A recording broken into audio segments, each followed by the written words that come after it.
안녕하세요. 신사동 피카소 정재호 원장입니다. 지방흡입 망했다는 말 자주 들리는 말이거든요. 병원 상담할 때도 그렇고 인터넷에 후기 이런 데서도 그런 말들이 종종 나옵니다. 지방흡입을 했는데 살이 안 빠졌다, 허벅지가 이상하게 됐다, 돈 날렸다, 후회된다, 이런 얘기가 꽤 많은 것 같습니다. 근데 그 말 뒤에는 항상 이유가 있습니다. 단순히 병원 잘못, 수술 실패, 물론 그런 것도 있겠죠. 하지만 대부분은요, 애초에 수술에 대해서 잘못 알고 있었거나 혹은 수술 이후에 뭘 해야 하는지 몰랐던 경우가 더 많습니다. 그래서 오늘은 지방흡입 수술이 왜 망했다라고 말씀들을 하시는지, 그리고 그걸 어떻게 하면 피할 수 있는지 진짜 솔직하게 의사의 입장에서 전부 말씀드리겠습니다. 저도 이런 얘기 하기는 부담이 됩니다. 그런데 누군가는 말해야겠죠. 첫 번째로 많은 케이스는 지방을 너무 적게 뽑아서 망한 경우입니다. 왜 적게 뽑았냐고요? 간단합니다. 리스크를 줄이기 위해서죠. 지방을 많이 뽑을수록 굉장히 힘듭니다. 수술하는 의사 선생님이. 힘이 들 뿐만 아니라 많이 뽑을수록 울퉁불퉁해지거나 그런 여러 가지 문제들이 있죠. 그런 게 생길 위험이 굉장히 높아집니다. 그러다 보니까 조금만 뽑고 안전하게만 하려고 하는 그런 선생님들이 꽤 많은 편이에요. 특히 수술 가격이 이렇게 이제 싸게 이벤트성으로 하는 그런 수술 같은 경우는 그런 경향이 더 심하게 나타납니다. 환자 입장에서는 분명히 수술을 받았는데 라인 변화가 없는 거죠. 그런 문제들 때문에 최소한도로만 뽑고 흡입을 하고 그렇게 하는 거죠. 가격이 싼 패키지나 이벤트성 수술이면 그런 경향이 더 심합니다. 그러니까 환자 입장에서는 분명 수술을 받았는데 라인 변화가 전혀 없는 거예요. 복부든 허벅지든 거울을 보면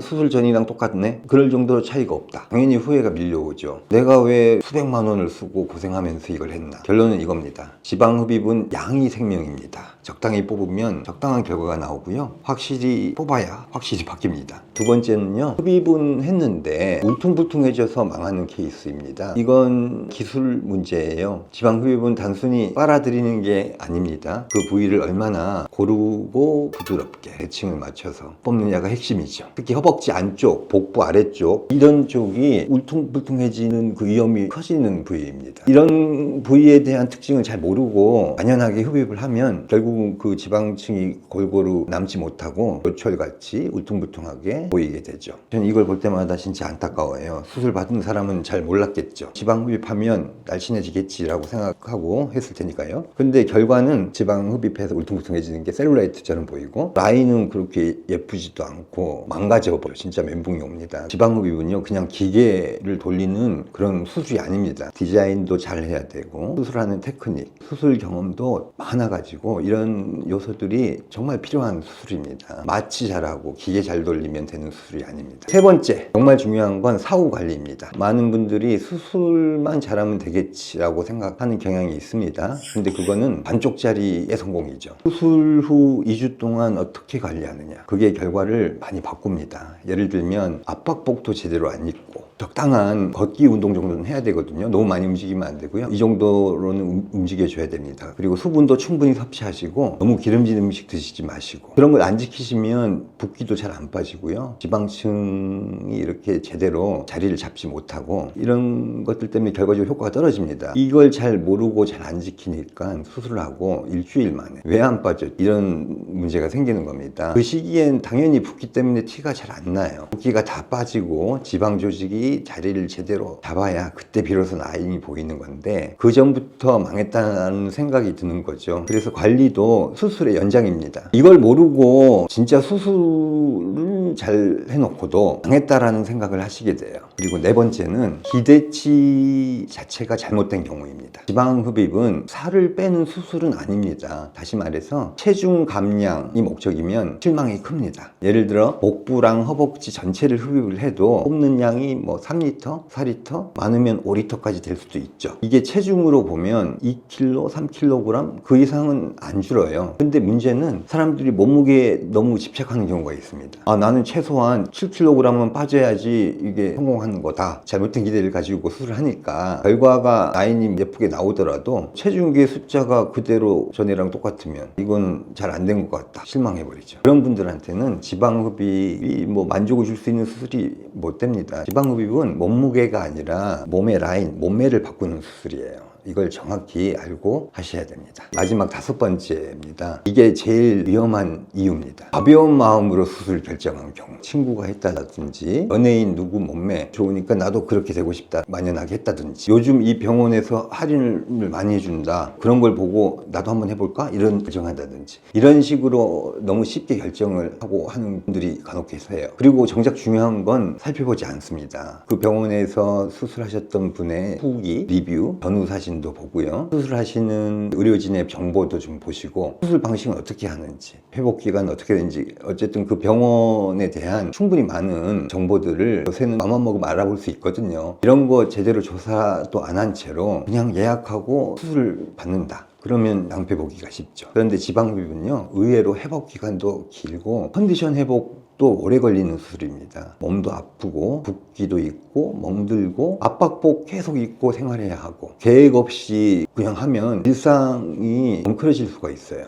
그래서 충분히 진지하게 준비하고 계획을 세워서 하셔야 되는 수술입니다. 마음가짐을 너무 가볍게 갖지 마시고요. 그렇게 하면 수술도 가볍게 끝나고 결과도 후회하게 됩니다. 지방흡입이 망하는 이유는 단순하지는 않습니다. 지식 부족, 준비 부족, 관리 부족, 잘못된 기대, 이런 것들이 전부 모여서 지방흡입 망했다라는 결과를 만들어냅니다. 근데 반대로 이런 지금 말한 거를 미리 준비하고 잘 생각하고 하시면 정말 인생이 바뀌는 그런 수술이 될 수 있습니다. 그 차이는 정보에서 시작합니다. 오늘 이 영상이 지방흡입 수술 고민하시는 분들께 작은 기준점이 됐으면 좋겠습니다. 댓글로 여러분들 경험이나 고민도 남겨주십시오. 제가 직접 답해드리겠습니다. 감사합니다.